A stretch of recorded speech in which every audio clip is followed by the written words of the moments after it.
Assalamualaikum, hi everyone. আজি মই এটা RBI কাটি আছোঁ ট্ৰেক্টৰৰ পিছত এইটো ট্ৰেক্টৰৰ ধুৰা হয়। যদি কোনোবা ধুৰাৰ পেচ কাটিব লাগে এটা আহিল হয়, ঠিক আছে। এইটো কাটি আছোঁ মই।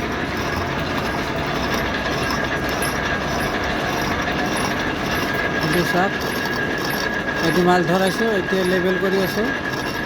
তাৰপিছত ইয়াতে থেৰেট হ'ব, ঠিক আছে।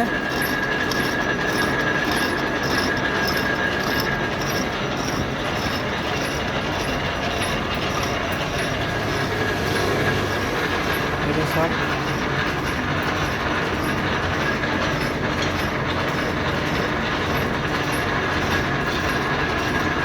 অ'কে। ছাপোৰ্ট কৰক, লাইক কমেণ্ট শ্বেয়াৰ কৰিব। ভাল লাগিলে অলপমান কমেণ্ট কৰিব, বেয়া লাগিলেও কমেণ্ট কৰিব। ভিডিঅ'বিলাক হয় না নহয়, ঠিক আছে। এইটো চাওক, অ'কে, থেংক ইউ।